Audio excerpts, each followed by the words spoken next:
Meet the kids who won't eat, won't sleep, won't behave.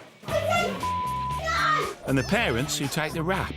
We've been slated left, right and centre. People say that boy needs a good smack. Theo. Even Granny thinks Mum just needs to get a grip. She's a little bit lazy. Well, she is lazy. Mum and Dad are desperate for a label like ADHD or autism. Why, Mum? To explain their child's behaviour. I think Billy's autistic. I suspect maybe ADHD. If it's not autism, what is it? But could tough love be the solution? No! Is this just a naughty boy? It can take years for parents to get a definitive answer. This is what I'm up against, so, you know, I'm just getting nowhere. So family GP Dr Dawn Harper and paediatrician Dr Ravi Jairam are tackling this controversy head-on, fast-tracking the process to see if medical help is needed. Do you think they're ready for this diagnosis? Or if the kids are just out of control.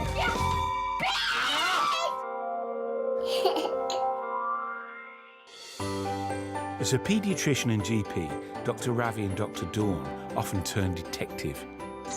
Tonight, they need their sleuthing skills to tackle two kids with baffling behaviour. Mummy made you a sandwich. Desperate parents have asked them to investigate if their child's problems could have a medical cause. First, 9-year-old Lego fiend Thomas. Come over here. Thomas, don't go off, Tom, please. Thomas, come over here now. I don't even know where Thomas has gone. Thomas is up there. Joe, Tom's up there. He's gone at the play area. Thomas seems oblivious to pretty much everything his parents say. He's like this all day. He don't stop. Thomas, your mouth's too big for that. Thomas, they're for 5-year-olds. Thomas is very intelligent. He's very intelligent in certain things. He tries to make inventions with his Lego. This shelf is all my Lego and I make all the Lego models. If you want to build Lego, all you need to do is be creative. He does talk at you rather than to you. You can put wheels there. These bits are my favourite bits. What have you done to her? In my family, there's me, Joseph. There's my wife, Nicola. Felicity, my eldest daughter. There's Thomas, and there's Cody, who's the younger one. And then we've got our little baby daughter, Lily Rose. But there's definitely something that's different about Thomas compared to the other children. This is Thomas, he's 9 and he's from Essex. He tends to fly off the handle and can get quite violent. Joe and Nicola have been struggling to keep Thomas under control for the last 4 years. Not only does he not do what he's told, sometimes the red mist descends. When he can't get his own way, he will go into one, he'll flip out. He's starting to lash out when he loses his temper. He throws things at me. I'm taking Lego down! No, you're not. Get downstairs. He will physically pinch me or try to kick me. I don't think he's being, you know, a naughty, attention-seeking little boy. I think he just can't cope with it. Not at all. When it's a slightly chaotic environment, in his mum's words, he flips out. Yes. Thomas is not a sociable child at all. He can't manage in a small bedroom with his brother. You try and put him into an environment with other children, he will clam up. I would like to have a room on my own so I can just do stuff what I would like to do and watch whatever I like. He's not sociable around other children. I wonder whether it's because he doesn't get other children. And they don't get him. His parents are also concerned that Thomas can't tell the difference between reality and a joke. He said that he's got a helicopter in the car park. He hasn't, I checked. Maybe just joking around with you. No, he just lies. He just took that so literally. So he's not reading any non-verbal cues. He's not at the age of 10 able to understand that somebody might be saying something a little bit lightly. Thomas clings onto his childhood beliefs too, despite his kid brother Cody's apparent wisdom on the subject. I don't think Father Christmas is real, but Thomas thinks he is. Cody don't believe in Father Christmas, but I do. What I don't know is how when all the doors are locked and when they haven't got a chimney like us, we don't. How does he get in or stuff? He is the real Santa because I pulled his beard. So you sure about that now? Nicola is frustrated. Despite Thomas's funny turns, fits of rage, and unusual way of looking at life, she feels no one will recognise her concerns. I am worried about Thomas. I've been worried about Thomas for a long time. As far as they're concerned, there's nothing wrong with him. I see it all the time in general practice, and when somebody says this isn't right, they are nearly always correct. Doesn't necessarily mean it's a medical diagnosis, but it's not right. No. Before tackling Thomas, Doctors Dawn and Ravi have another case to get their teeth into, a much younger child, with a problem that's difficult to digest. So this is Jensen. He's a 2-year-old boy who lives with his mum and dad in Clevedon near Bristol. Are you ready to throw some stones? When it comes to most things in Jensen's 2-year-old life, the waters are pretty calm. Oh, the water's coming in. He and Mum Jenna enjoy regular visits to the local beach. Wait, go! What's funny? And at home, Jensen loves to play dragons. Jensen, what's in the bathroom? A dragon blue handle. Dragon? Can you show me the dragon? Look in the bathroom there. He pretends that they're hiding around corners and that he's got to hide from them. I'm going to find the dragon. Oh no, it's hiding. Hide. He loves his costumes and his dressing up, and he's quite happy to entertain himself. You hear him chatting to his toys and involving them in the games. Should we go and have our dinner now, Jensen? But when Jensen is put in his high chair, there's high drama. Please just taste it. Why don't you have a cheese spread sandwich? No, you hit me. Go on then. You gonna try some of this pasta, please? Stop. That was naughty. We don't throw food at Mummy. Because Jensen buttons his lips and refuses to eat. Dr. Dawn and Dr. Ravi are trying to help exasperated parents like Joe and Nicola, whose 9-year-old son Thomas is a proper puzzle. On one hand, he believes his teddy is real.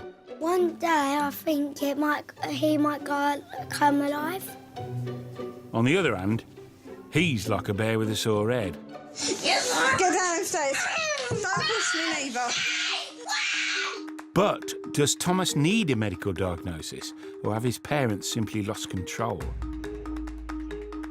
Their next challenge is Jensen, who's a happy 2-year-old until mealtimes. You like orange?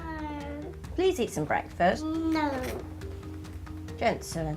Jensen doesn't really eat a lot of food. On a bad day, he would become agitated, he would throw his food around. No, do you want to have a bit of orange then? You like orange? But his mum doesn't think this is fussy eating. She worries he has underlying medical problems with food, triggered by a traumatic experience. On his first birthday, He had a lovely party, and in the evening we gave him leftover party food, including a peanut butter sandwich, and he sat there eating it, and we started noticing his face getting redder and redder. We drove down to the A&E. By that time he was projectile vomiting, and we were seen immediately, and he was treated with steroids and antihistamines, and he was diagnosed with a peanut allergy and hazelnut allergy. And it seems to have led to Jensen having some sort of aversion to food. Come on, just a little bit. Meals are becoming a real issue, aren't they? Interesting. Very interesting. Mum knows that he is allergic to peanuts and hazelnuts, so that was obviously a fairly major event for them. And I can understand that Mum is now a little anxious about other foods. Come here, have a cuddle.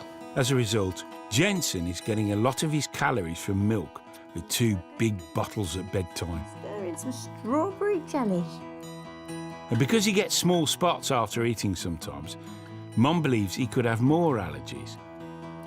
Jensen needs to have his dinner too. I do think there's definitely a link with the allergies and the issues he has around food. Okay, let's see if baby Arnie eats some, because Whether it's that he's having mild reactions that we're not spotting and that's causing the bad behaviour, or whether he's learnt that we're but we need you to eat some food, please. nervous around the food as parents and that he can play us, I don't know. Mum's already flagged up that there might be an issue, almost learnt from her and Dad that meal times are an issue, food is an issue. Exactly. So how much of his anxiety is a reflection of his parents' anxiety, I don't know.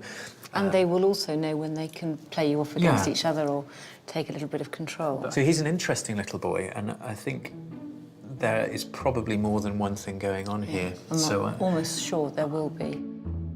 Two very different dilemmas for the doctors. Thomas, who finds mixing with other kids difficult and sometimes hits out, and Jensen, a tot who turns terrible, Just taste it. but only at tea time. Dr. Ravi starts with a home visit to Essex and 9-year-old Thomas. Normally, paediatricians assess children in clinic, but Dr. Ravi can see Thomas on home turf, which should be more revealing. Thomas will be relaxed and find it harder to hide any unusual habits. Get downstairs. Don't push me neither. I think there's a lot to think about with Thomas. His parents have clearly had a lot of concerns about his behaviour for some years. Hi, you're Thomas's dad. I am. Nice. And I think we owe it to him and to his parents to try to see if we can help. Hi, you Thomas. How you doing? Nice to meet you. What do you like doing? What hobbies do you have? Lego. You like Lego? Is that your favourite thing at the moment? Yes. Do you prefer playing by yourself or do you prefer playing with other people? Playing by myself. Why is that, do you think? Because when I'm playing Lego, people might take the bits what I really need. All right. And have you got lots of friends at school? No, none. No friends? Not even one good friend? No. Why do you think that is? Don't know. OK. Do you know what I'd really like to do? Is have a look at your Lego collection. Is that OK? Yeah. You take me there. Brilliant. Walking through the house, it's quite busy. There's a lot going on. There's various pets and animals. It's a relatively small space for quite a lot of children. Having not much space and a lot of stimulation going on may just be enough to tip him over the edge on quite a lot of occasions. Come on. Lego is waiting. So you're going to show me your Lego? Yes. These are all my models right. Mostly kept safe. So which is your best model? This one. Because, guess what? I started off with them two bits, Yeah. and there's along here, Yeah. and with that. Then I thought, oh, I might make it into a car, and that's... When he was talking to me about Lego, he could have talked at me for hours about that. It's a breakdown truck, but it's actually a bad design. This one, float, is a boat. Yeah. It's got flying Now, I could see how other children at school, if he talks and interacts with them like that, would have seen him as being a little bit odd. What's this, a Lego Christmas tree? No, it's like... Lego hairbrush? No, plant. Looks like a hairbrush. It's a plant. It's a hairbrush. No, it's Look. not. It's a plant. It's a plant. You brush your hair with it. It's a plant. Do you know, I'm rubbish at playing. He was having none of it when I was suggesting it could be used as a hairbrush. Even when I was brushing my hair with it and brushing his hair with it. Do you think you could use it as a hairbrush? No. So he's very rigid in his thinking as well, isn't he? And is that fairly typical? If Thomas says that, no, this is this, that's it. He's set in his ways. Yeah. And that's Thomas. Yeah. I think Thomas has definitely got traits that might suggest autism. Around 1% of us have autistic spectrum disorder, a condition where pathways in the brain are different, affecting social skills, communication and behaviour patterns, such as a fixation on particular interests. Up to 90% of people on the spectrum have sensory issues around smells, sounds or textures.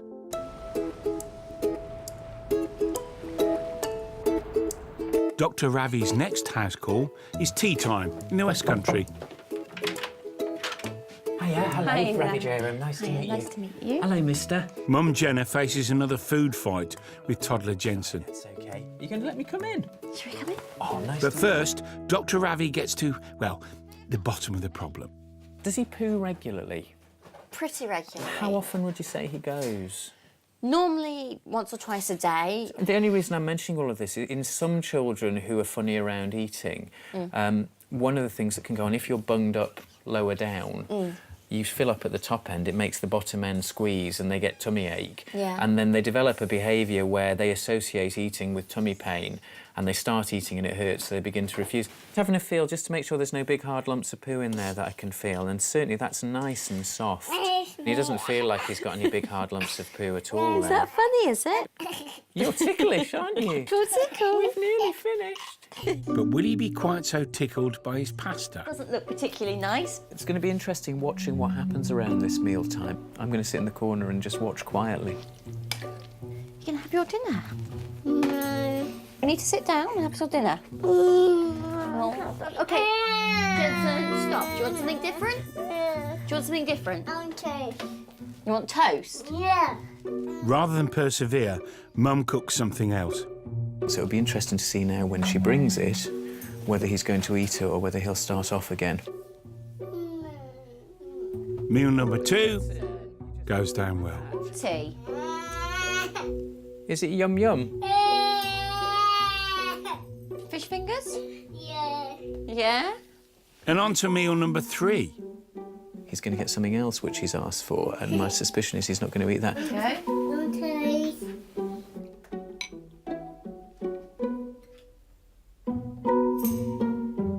My prediction was wrong. He's actually eating that quite well. Good boy. There's an element of him controlling the situation, I think, which is not an unusual thing. We're not saying you're doing it badly, but it's really hard sometimes to stand up to terror toddlers. Mum thinks allergies are putting Jensen off the other options. Oh, what a clever way of eating peas. Or could it be that he's having fun, throwing his weight and his toast around? Jensen, that's naughty. Clearly there's a big behavioural element to what's going on. Whether that's related to what happened when he had his various allergic reactions, I don't know, but I think it needs to be looked into. Jensen's not alone in refusing food, as a third of under 5s are fussy eaters, and this continues as they get older. I don't like eating sweet corn because it's too yellow. I don't like sprouts because they taste like leaves and they're horrible. I don't like pears and peaches. But we don't start out with food fads. Babies are not born fussy. Actually, babies are born really ready to accept pretty much anything that their parents are going to feed them. If you think back in early evolution, it would not have made sense for a baby to have been born fussy. Little Amy is proving the point. She's having her first ever taste of solid food, and it's a bitter one. Spinach. Look at that lovely reaction. It's a classic reaction to a bitter taste. What can happen, though, is that often parents can perhaps see a bit of a negative facial reaction, perhaps to some bitter foods maybe, and stop offering them. So a little bit of a grimace there, a little bit of a frown. Yeah. And if you stop offering, then children's diets can narrow. We can start with dinner with Mummy and Daddy. Yay! So, to get the kids eating a varied diet, if at first you don't succeed, try, and try again. Jenna fears there's more to Jensen's food refusals than plain old fussiness. He's had a severe reaction to peanut butter, and she thinks he may have other allergies as well. Good boy.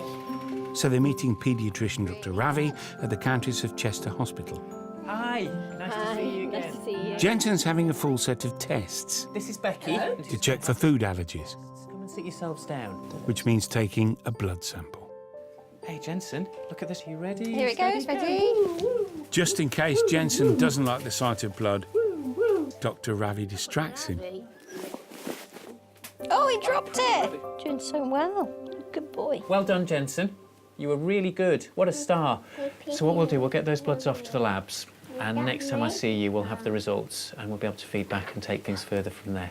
All right, thanks for coming. Say bye then. Bye, Jensen. Bye.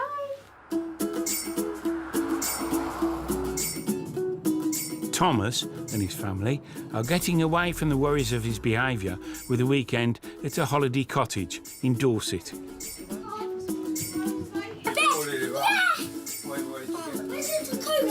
Once inside, Thomas starts a detailed inventory.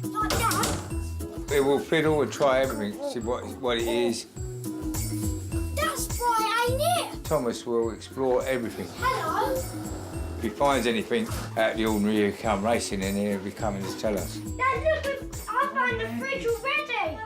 He will be the first to find out everything. I don't know why, he just does. At last, he finds the main attraction, not mentioned in the brochure. These hoovers are, we've got, this one's red, we've got the yellow one, what is called James. Why would anybody get excited about an Hoover? Well, Thomas says. Thomas says, I know, Thomas thinks it's really great, he's saying the Hoover. This winding thing, where you have to do to wind it up and up, and on and off. And I can't remember, oh, and there is other stuff for Hoover. We've got a wardrobe. But by Monday morning, back home and getting set for another day at school... Right, you ready, you lot? Thomas's Hoover happiness has faded. He can't face the reality of school, where he has no friends. It's upsetting because you see the other two going to school and wanting to go to school. If I sent Thomas to school today, I would have had grief with him when he got home because he would have built it up all day during the school day. As soon as he came home, it would kick off and I'd have to put up with the aggravation of it all when we get home. Thomas is being left behind, not only with his education, but in growing up. Time for the team to come to the rescue. Thomas. More than 40% of children with autism are bullied at school. And 9-year-old Thomas is refusing to go to school today because he believes he's bullied too. Thomas! See, the thing is, even if I do get him in school today, then we've got the problem of him coming home very upset again. No friends, no one lets me play with them, no, everyone kicks me off games. Some days, Cody said you go and sit on the buddy bench, so what happens then? No one comes over. Why do you think, Tom, right, why anybody doesn't want to play with you then? They just say, no, you're not playing. But why don't they let you play? Don't know. Thomas's unusual behaviour could be why he's not popular in the playground, but Dr. Ravi wonders if it could be a sign of autism, which is why he's referring Thomas for an assessment with his colleague, Libby Hill. We're off to see a specialist in speech and language to see what they think about Thomas. Speech and language therapy isn't just about looking at how you say your words, it's actually looking at how you understand language as well, which is a key problem in autism. Hello. Do you want to come and see? The boy is chasing the sheep. 3. With Thomas, the first test was looking at his understanding of language. Can he follow everything that he needs in the right order to be able to answer correctly? The man is chasing the dog. 2. Does he understand pictures of feelings? Have a look at his face. How does he feel? Thinking. Could be thinking, yeah. Children and people with autism find that very, very difficult. I think he's going more like...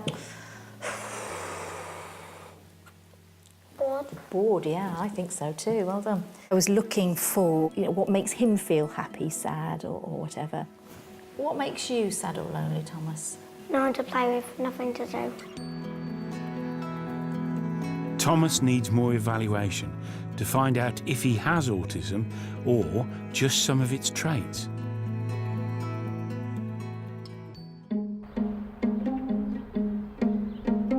In the future, scientists hope to be able to diagnose autism without needing such complex assessments. At the Cerebra Centre in Birmingham University, Dr. Dawn is visiting a team doing early research which could ultimately lead to a brain scan for autism. 6-year-old control volunteer Emily is having her brain activity measured with an EEG sensor net. This is a hat made of electrodes that records her brainwaves.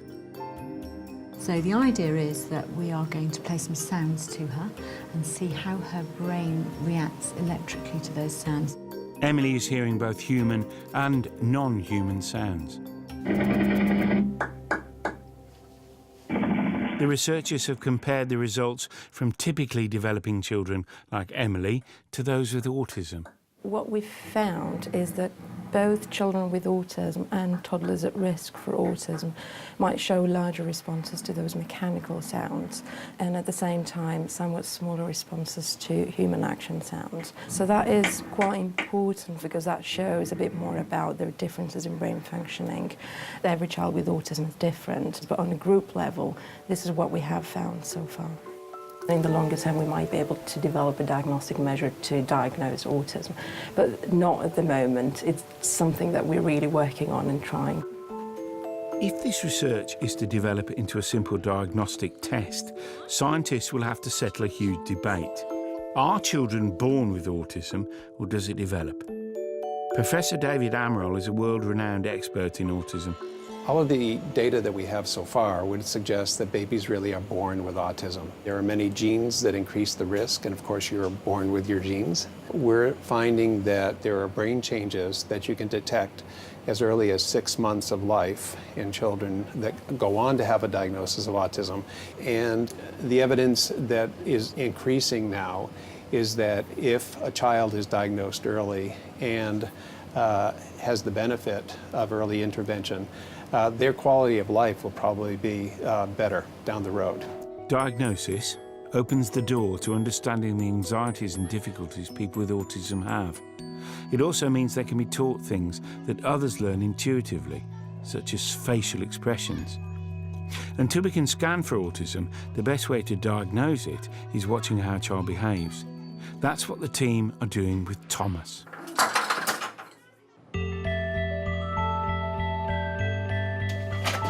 Hello, Trouble. A big day is beginning for Jenna Play school. Should we have some dinner first? and her dragon-loving little boy Jensen, who only breathes fire at mealtimes. As they wait for the results of blood tests to see if he has food allergies and if this is leading to a food phobia, Dr. Ravi has suggested that they chat with child psychologist Dr. Nikki Tepper. Hello, I'm Nikki Tepper. Come on in. Hi there, I'm Jenna. Hello. You must be Jensen. Yeah, okay. Yeah, it's okay, you can. She can weigh up whether Jensen is developing as a 2-year-old should. Hi, Teddy. Hi, Jensen. It was really important for me to meet him because I need to get an idea of, you know, is he functioning all right? Watching him in the room gave me a very good answer that, yes. Dr. Tepper suggests Jenna fills in a food diary to see if any other issues indicate a medical problem. It's pretty simple to fill out. If you could just list anything that he consumes that is not water, any juice, any milk, anything at all. If you list that and then put his reaction. So, for example, if he eats nicely, just put, ate nicely. Yeah. If he starts throwing things, write throwing things, shouting, screaming, whatever it is, just write exactly what his reaction is. Yeah, all right? That's lovely. 2 weeks later, all the professionals meet to discuss Jensen. They must decide if food allergies are causing his mealtime meltdowns and if he's developed a food phobia because of this. Or can they give Mum the green light to get tough with Tucker? I've just picked up Jensen's blood results and they're going to be really interesting to help us work out which way we need to go to sort out his eating problems. So we're going to chat about Jensen today. So is Mum Jenna right to indulge Jensen? Possibly it's a different issue. I can see why Mum's doing it because she's terribly worried he hasn't eaten his dinner, he's going to starve. And is Jensen just winding his mum up? When I watched him in action at a mealtime, he was sitting in his high chair in the living room. He asked for toast. Mum brought him toast. He looked at it, threw it on the floor. Right. I'm sure everybody's got an experience of a 2-year-old who eats something, throws it on the floor, Mum picks it up. They think it's hysterical, so they throw it on the floor again. Mum picks it up, and it can go on till the next day if you let it. Despite the food on the floor, Jenna's diary reveals surprising news. This child is really eating quite a varied diet. Pasta and rice and apple. There was curry on one occasion. Impressive for a 2-year-old. And sandwiches as well. And, well, exactly, that's what I thought. The diary also exposes an interesting evening ritual. After dinner, there are 2 bottles of milk. OK. So I think that's hugely relevant, and I think that, you know, he's not eating his dinner because he knows he's having his milk. Shall I ask them to join us? I think now's a good time. Yeah? Yeah. Dr. Ravi's about to reveal the results of the blood tests. Do you want to come with me? Okay. And whether food allergies are behind Jensen's tea time tantrums, while Dad keeps an eye on the unhappy eater himself. The tests are really helpful. It confirms what we knew about him having an allergy to peanuts. But there doesn't appear to be evidence of any other allergy to any other food at all. Just wondering, if he's not got these other allergies, why does he come up with hives so often? That is a really good question, because obviously if you're coming up in hives, it suggests there's something allergic triggering things off. Interestingly, away from food, he's actually got a suggestion of possible allergy towards cats. My parents have a cat and we spend an awful lot of time there, but he's never really presented anything. He's never come out in hives every time he's gone there, and that's interesting. He is going to be a little boy who will occasionally come out in an allergic type rash because you can't control his environment totally. He has to go out into the real world. Whether it's Grandma's moggy or not, the only food likely to cause Jensen spots is peanuts. So why does he play up? Hang on, and I'll pass you over to Nikki. Too many games of pick-up toast. You know, it is unacceptable that he's throwing his food. So certainly, you know, part of our work together will be about trying to manage that, change that, and make meal times about food rather than about playing. How does that sound? Yeah, that sounds fine. OK, shall we take you back to your little man? Come on. Lovely to see you. Bye-bye. Jensen's case has been very typical of a lot of toddlers that I see. Parents worry a heck of a lot about how much their children are eating. I think now we can move on with the behavioural side of things without the worry of there possibly being allergy behind it all. Not only does Jensen not have a medical condition, he doesn't have a phobia either. We do feel reassured, not least that when he's playing up with his food, I'm able to sort of crack down a little bit harder without feeling cruel that he might be in pain or discomfort. Meanwhile, over in Essex, Thomas's family have been hoping for a diagnosis for his behaviour for the last 4 years. Without one, they can't access any specialist NHS or school help. Dad Joe has been trying to improve his social and communication skills by taking him to a sports club every Saturday for children with disabilities. Thomas enjoys it because all the children there, he seems to be on their sort of level and they seem to be on his level, so he gets along fine with them. Everyone here is my friend, but not everyone at school is my friend. You're not jogging or running, you're walking. Because Thomas feels so happy here, it's an ideal place for Libby, our speech and language expert, to do a second assessment of his ability to chat and socialise with others. You do the islands, I do ships. He's still very rigid in his thinking. He's bossing the others around. I'm going first. Cody, you're second. You're third. Telling them to hurry up, or, no, you've not done that right. But he doesn't seem that those same rules apply to him. Woo! And Mum Nicola's worried he's having trouble understanding rules at home too. Hurry up and get your pyjamas on. No! So she's filmed an incident to show Libby. Thomas! You don't have to! You do have to. Now get your pyjamas on. Why? Lots of kids hate going to bed, but it's the way Thomas is reacting to the footage that really interests Libby. It didn't seem to worry him or bother him at all, that we were looking at something that showed him in not a good light, which isn't a typical thing for someone of that age. Now get them on. They would be mortified that you were showing someone else that, because it, you know, isn't good. What do you think about us looking at that video? Can you remember what you were thinking when you were lying there? Mum was asking you to put your pyjamas on. No. So why did you film that? Was that because that's always an issue? Yeah. While Libby does her stuff, Dr. Ravi is watching more revealing footage of Thomas, captured by CCTV cameras installed in his home. This is footage of Thomas at home on Christmas Day, and you can see that while the rest of the family are off celebrating Christmas, he looks like he's needed to get away from it all. It's actually quite difficult for him to do that. He can't even get away from the dog, quite clearly.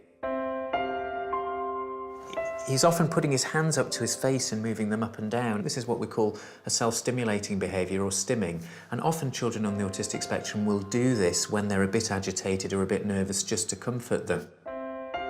Thomas's nervous habits are only part of the evidence gathered.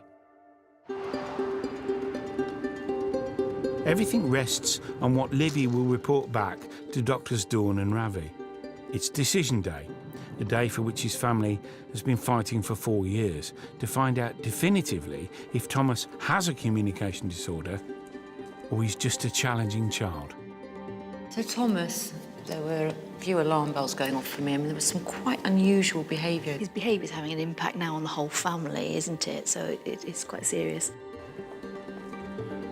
It is important for me to get some diagnosis for Thomas because it's been going on for so long.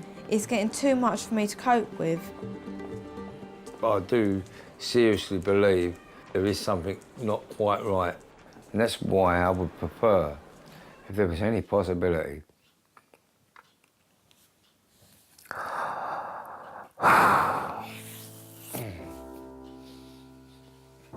dear, that we could try to get to the bottom of what's going on with Thomas, you know?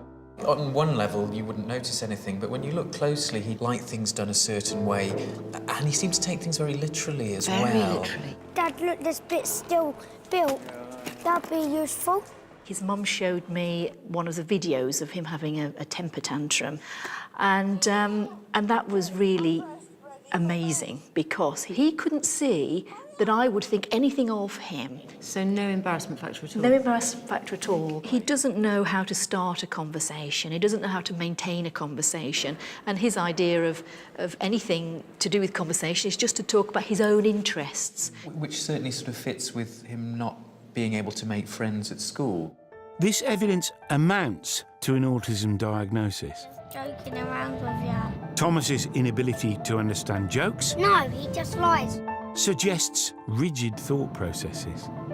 Two-way chats are also difficult, so he lectures on his special interests. The social world is confusing to Thomas, and when it all gets too much, he blows up.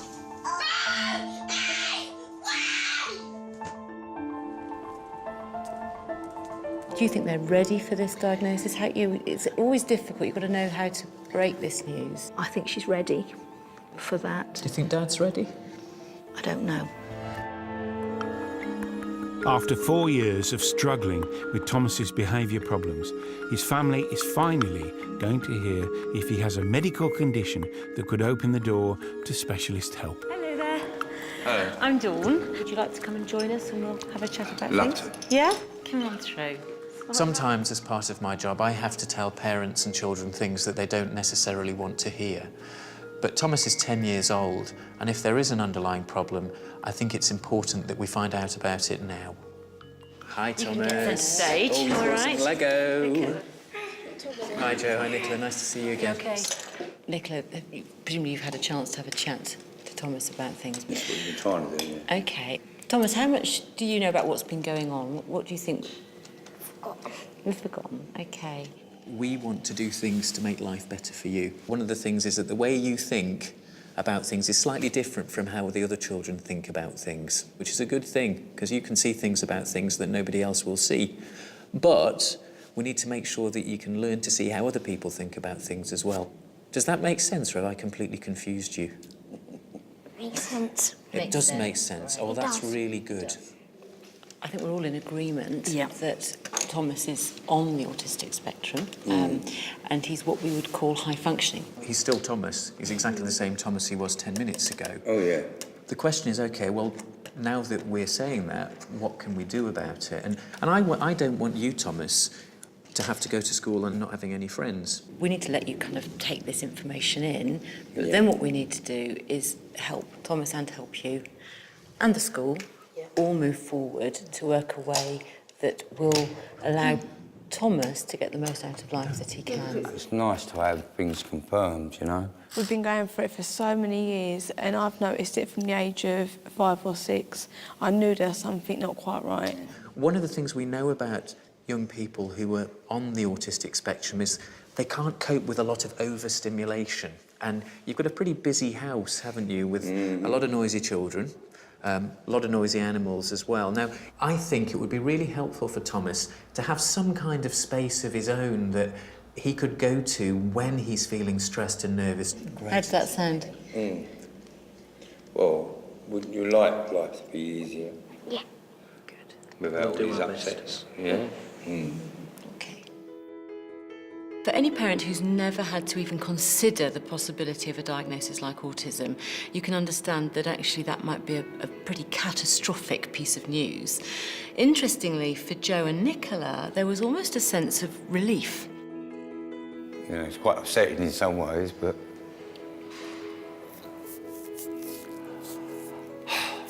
it's been quite a relief, though, to know now we can start to move forward. And I guess for them, today is the beginning of a brighter future for them and for Thomas. Thomas and his family need only look at 46-year-old Mark to realise the value of today's news. Mark was diagnosed with a form of autism called Asperger's syndrome when he was around Thomas's age. And like Thomas, the road to diagnosis was a rocky one. My parents took me once to see this young and inexperienced junior doctor when I was about 6 years old, and I'm afraid to say he promptly labelled me as mentally retarded, saying I'd never be any good at anything. I'd felt terribly different to others. I felt almost like an alien. I used to love mathematics. I could actually relate to that extremely well, much better than socialising, which was almost beyond me then, almost had no interest in the other kids. And of course, one of the things that youngsters will do is they will obviously pick on people that appear to be odd or unusual or by themselves, which merely expanded the problem and made it far worse. It was a crucial milestone to be diagnosed when I was about 11. Only 15% of autistic adults are in full-time employment, and over 1/3 still live with their parents. But diagnosis meant Mark got help understanding how other people think, feel, and communicate. As a result, he's flourished. He has 2 maths degrees, has written 2 books, and is fully independent. It's just having that crucial grassroots level, if you like, support and understanding that makes all the difference. Over in the West Country, Jenna is following our team's advice. Mealtimes are no longer a picnic for Jensen. But that's the point. Mum Jenna is laying down a few rules. Rule number 1, no filling up on milk. Jensen's relying on the milk. When he doesn't want to eat his meal, he's aware that there's milk coming and he's going to fill up on that. Certainly diluting it down and making it less of a food and more of a drink will hopefully make him rely on it less. Here it is. Here's your milkies. All right, calm down. And Dr. Tepper is helping Jenna stay strong. Hi, how are you doing? Would you like to address the food throwing? Definitely, yeah. When you give him something to eat, put him at the table. If he starts throwing things, I want you to say to him, Jensen, we don't throw food. And if you throw food again, I'm taking it away. The key to this is consistency. Yeah. Off the bowl, into the water. Well done. Mealtime rule number 2. Mum's in charge. Okay. Okay, I'll have it then. And it seems to work. Okay. He stopped playing with his food and started scoffing it. Is it all gone? Well done. Things are changing for Thomas and his family too. More paint's gone on the floor than it's gone on the shed. The plan is to create Thomas a space, modernise it, fit it out, and I think Thomas is looking forward to it. I didn't know the actual colour of this. It's nice. He can spend time on his own out here and do things that he wants to do without everyone around him. Like, had it, and he got him on the face. Fliss! Just be careful. Thomas's diagnosis of high-functioning autism has already begun to unlock support for him and his family. Yeah, good news this morning. Just received a letter from the Statutory Assessment Service. He's going to receive an educational psychologist and a teacher from the autism people to get the help and support in school. Yes, I'm doing the bottom bit. As well as working with Thomas in school, they're going to work with us in our home to manage Thomas in a better way. It's exciting to munch. I can just play with my trains and my Lego. Right, where can I put this? The help and support that's been proposed should make life better for us as a family. Within the next couple of weeks, it will fall into place. For now, when I get stressed, I'm going to go in here.